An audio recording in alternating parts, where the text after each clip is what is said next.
Hello friends, నమస్తే అందరికీ. Welcome to Keerthi's official. So ఇవాళ నేను చేయబోయే వీడియో ఏంటంటే అందరి ఇంట్లలో ఇవాళ రేపు గ్లాస్ టాప్ వేర్ అనేది కామన్ అయిపోయింది కదా, స్టవ్స్.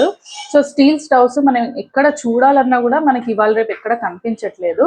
సో ఈ మధ్యన నేను కూడా వింటున్నాను ఈ గ్లాస్ టాప్ అనేది బ్రేక్ అవుతుంది. సో నేను ఇవాళ కొన్ని ప్రికాషన్స్ చెప్పదలుచుకున్నాను. సో ఈ ప్రికాషన్స్ వల్ల మనం కంప్లీట్గా అవాయిడ్ చేయొచ్చా అని అడిగితే కంప్లీట్గా అయితే అవాయిడ్ చేయలేమండి, బట్ అట్లీస్ట్ కొంతవరకు రిస్క్ అనేది తగ్గించుకోవచ్చు. సో అందరికీ హెల్ప్ అవుతుందనే ఉద్దేశంతో నేను ఈ వీడియో చేస్తున్నాను. So here are some quick tips అండి.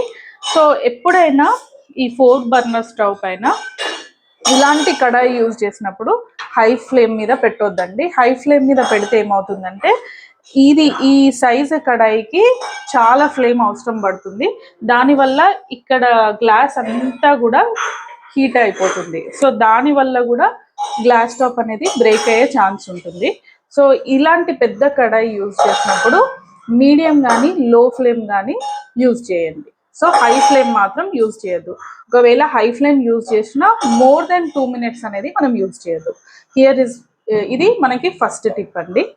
సెకండ్ టిప్ వచ్చేసి, మనకి ఎప్పుడైనా స్టవ్ దగ్గరకు వచ్చినప్పుడు ఈ 2 స్టవ్స్ మనకి కన్వీనియంట్గా ఉంటాయి కాబట్టి ఎప్పుడు మనం ఇదే యూజ్ చేసే అవకాశం ఎక్కువ ఉంటుంది. సో అలా యూజ్ చేయకుండా మనకి మొత్తం హీట్ యూనిఫామ్గా ఉండాలంటే కొన్నిసార్లు ఈ 2 స్టవ్స్ లేకపోతే ఈ 2 స్టవ్స్ యూజ్ చేయాలి.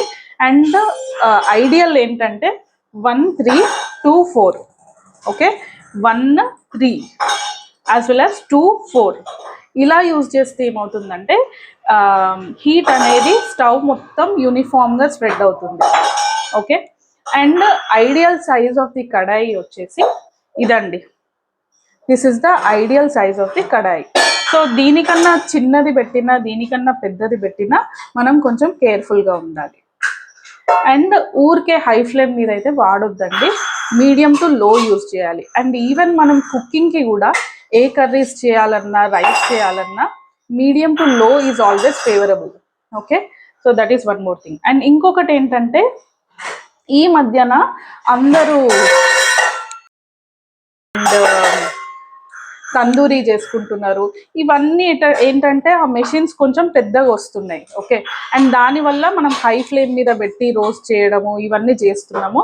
సో అవి కూడా అవాయిడ్ చేయాలి. స్టవ్ మీద especially tandoori and different types of barbecue use చేసినప్పుడు కూడా కొంచెం కేర్ఫుల్గా ఉండాలి.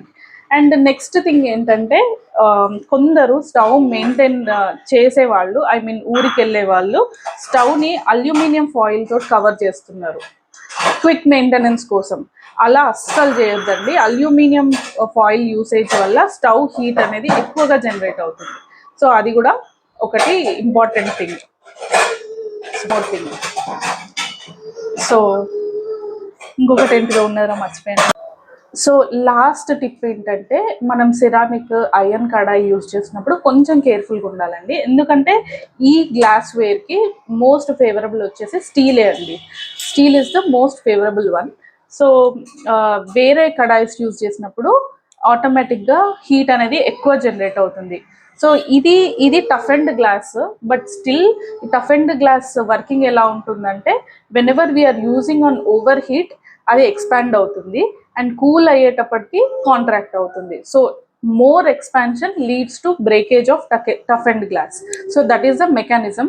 అది నేను యాజ్ ఇంజనీర్ చెప్తున్నాను, but as housewife high flame మీద ఎక్కువసేపు ఉంచొద్దు, సింపుల్ లాంగ్వేజ్లో చెప్పాలంటే.